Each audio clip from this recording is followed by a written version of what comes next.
Hello everyone, I'm Aryan Shekar, Chancellor of the Children's Parliament, and today we're very excited to have Emad Mostaque here with us today. He's the founder of Stability AI, a leading artificial intelligence company that develops cutting-edge language models and generative AI technologies. Stability AI is at the forefront of creating advanced AI systems that can understand and generate human-like text, images, and multimedia content with remarkable accuracy and creativity. Mr. Mostaque is also the CEO of Schelling AI, a company focused on developing safe and ethical AI systems aligned with human value. But before we dive into our interview, let me introduce my fellow interviewers, Clark Dearson and Naila Seetal. Clark is the Children's PM and Naila the Children's Deputy PM. We also have a special supporter with us, Baroness Uden, who co-chairs the Metaverse and AI group in the House of Lords. Mr. Mostaque, thanks for joining us today. Mr. Mostaque, many kids find AI super cool, but don't always understand how it works. Can you explain to us how AI learns things and how it's different from what we learn at school? So I think first of all, thank you for having me. I think there's two types of AI. There's the classical AI that drives Facebook and TikTok and other things, where you take large amounts of data and then it tries to bring you tailored things to your preferences. This next generation of generative AI, where you can make music and images and language and more, actually learns very similarly to the way that you learn. So one of the things is that as you go to your classes, you're trying to learn principles, right? They teach you things, but then you're equipped with a toolkit that can hopefully help you get to university, great jobs and more. It works similarly now in that we take large amounts of information, but rather than run it constantly on giant servers, we take big supercomputers and we compress it down to learn principles of what a dog looks like and a hat looks like. And then the compressed knowledge of that can make a dog with a hat, having a cup of tea. And so again, the neural networks behave very similar to the way that your brain works, and now they're available wherever you are, which I think is quite cool. I see. My next question to you, Mr. Mostaque, is if a kid wanted to learn more about AI and maybe build their own AI someday, where should they start? What advice would you give us? So I think that you should just use the tools because, again, because they're so engaging, they become very, very easy to use. So the ChatGPT, you can make your own GPTs. So, for example, you can do something, you can make a chef, you can make a homework helper and more, just by telling it what to do. It's removed lots of barriers to coding. Even with coding, some of you listening to this may have started coding. It enables you to correct your code and augment your code to make video games and more. And debug. Yeah, and debug, exactly. And so I think it's just getting in and engaging and seeing what it's like, because the best way to think of these AIs, these new generation AIs, is they're like very talented young graduates. They still make lots of mistakes. But again, if you had lots of helpers around you, what would you make? Would you make that storybook? Would you make that game? Would you make that system to help organize kind of your household or more? I think it's just you go and do it. I see. And my last question to you, Mr. Mostaque, is as AI becomes more advanced, there are concerns about ensuring it is developed and used ethically, respecting human rights and values. How can we address these ethical considerations? Well, I think ethics comes from society, and the way these AIs were trained is that we took a snapshot of the whole internet. It's like trillions of words, billions of images, and then we compressed it down, but we didn't really filter it properly. Like, you're going to good schools, you've got good kind of backgrounds. We don't know what's inside the AIs, so I think we should put for transparency, and we should make sure that we don't feed these AIs bad things and then have to tune them back. I think that it should be democratic in the way that we have input into how these AIs are used in our society, because they can displace work, because they may not represent us properly. And we also need AI that reflects our own culture, our own society, and every single country needs that, as well as having access to this technology so it isn't gotten off. Open source is a good way to do that, where every single thing that goes into the AI is transparent and it's available to everyone. But again, we have to be careful in mitigating the bad harms of that. This is a complex equation that requires society, technology, government, and more to be part of that. And I think it's especially important for the children to be heard in this as well, because you will be growing up as AI natives, just as the generation before you grew up as internet natives. And you'll be using this technology every single day. You're probably the last generation that had to write essays for homework, because now, they just assume that you'll use ChatGPT and others, just like they assume to use the calculator or the computer. Hi, I'm Clark Dearson, the Prime Minister of the Children's Parliament, and I've got a couple of questions for you as well. How do you envision AI transforming the learning experiences and assisting teachers in their roles? Can AI help personalised education for each student's needs? I think it's going to be one of the biggest impacts. No matter how good a school you go to, you're still 1 to 20 in attention, and it's very difficult for the teachers to give you that personalised experience. Some people are lucky enough to have tutors and others, but again, if these are like graduates, they can also be tutors with an objective of helping you achieve your potential and exploring what interests you the most. I don't think that's personalised learning where you're just shut off from others, because I think there's a huge amount of advantage from working with your peers. But I think that within 5 years, every single child will have their own personalized AI tutor whose job it is to help them have agency and realize that they can create, they can engage, and bring things to them in the right way. Because some students learn from text, some people learn from audio, some people learn from video.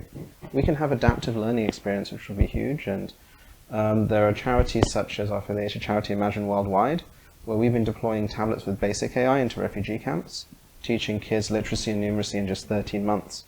And now we're doing entire nations, and so that's very, very exciting. That's so impressive. Another question.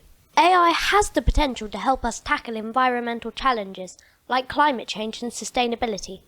How can AI contribute to finding solutions for these important issues? I think that, a large part of our failures are not because we don't have the capability, but because we lack the coordination.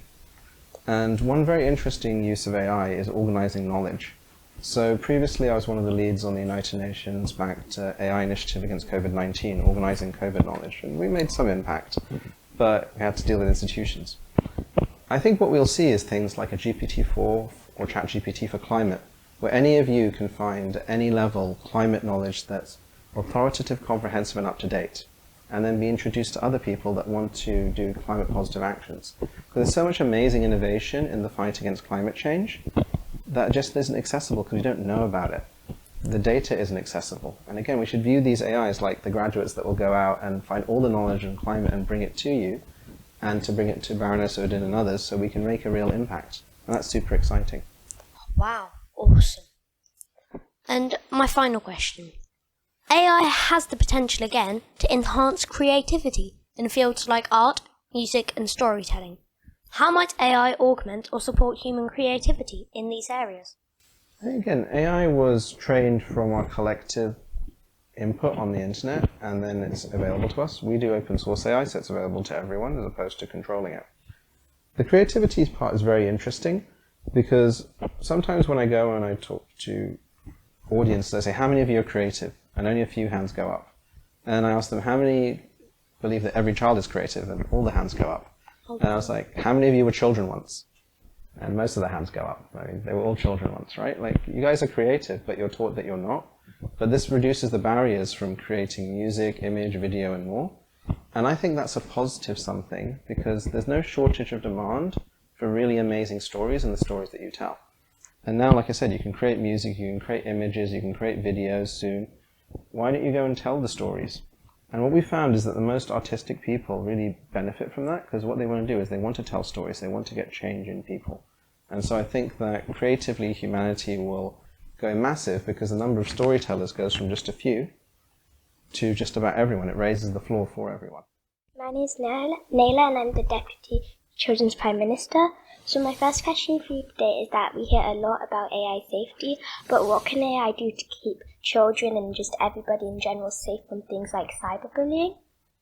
So I think, this is a very important point because you accelerate the ability of individuals to do this. That includes bad individuals as well.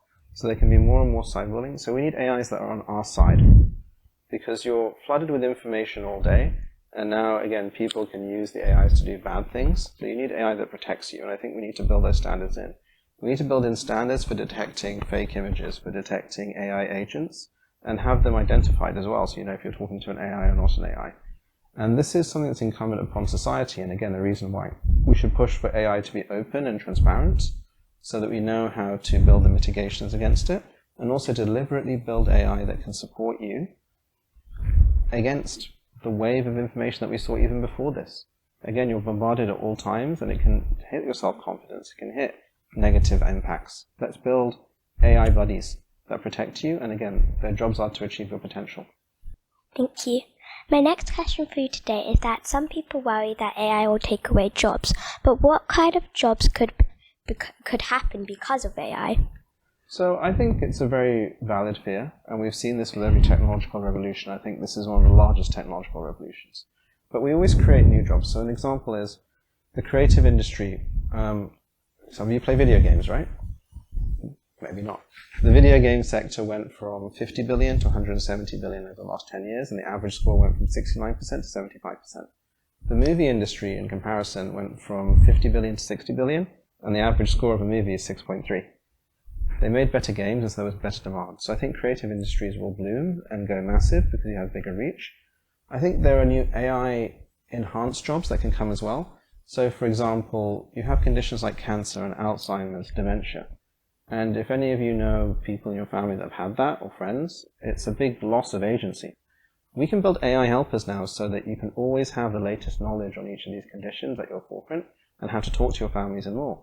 So we can create a new class of job of people whose job it is to go into the communities and utilizing AI to leverage their capabilities, support everyone who's had that diagnosis and bring them the latest treatments and support and more. So we have to look at these new AI-enhanced jobs. What does education, health, and more look like in the future? And say, how can we help society from a positive sub-mentality, incorporating that? I think those jobs will far outpace the displacement of jobs from AI, and there'll be better jobs. Again, I think they should be societally bound. Wow, thank you. And my last question for you today is, as AI becomes more common, there are concerns about data protection and privacy. So how can AI developers ensure that their data is handled responsibly and transparently? I think we have very strong laws in this country for that reason. And again, we don't want to train on private data and more. As mentioned, right now we train on scraped data from the internet, so a snapshot. And our company and just a couple of others offer people the ability to opt out. But I don't think that's good enough. You don't teach kids by putting them in front of YouTube and letting them watch the whole internet. We need to have curriculums and great data sets for AI, just like we have ingredients for our food. Just like we have curriculums to teach you. And AI should only be fed on that. And this should be national infrastructure. There should be a British data set that reflects British values and culture, and Indonesian values and culture, and the cultures of your faith and your community group and more, to have that personalized AI that understands you. So I think this is an important thing that we need to develop over the coming years. Great data, great AI models, and then that leads to better outcomes, as opposed to trying to train AI on the whole of the internet and then tune it back to being normal and human. And then this means that we don't have data privacy violations and more. It means that, again, we build with quality that we deserve. Wow, thank you so much. Thank you so much, Mr. Mostaque, for joining us today and sharing all your knowledge about AI. We've learned so much how AI works, the jobs it might create, and even how it can keep us safe online, and tackle important issues like the environmental and ethical considerations. It's been great interviewing you, Mr. Mostaque, and a special thank you to Baroness Uden for supporting us. Thank you all. It's been a pleasure.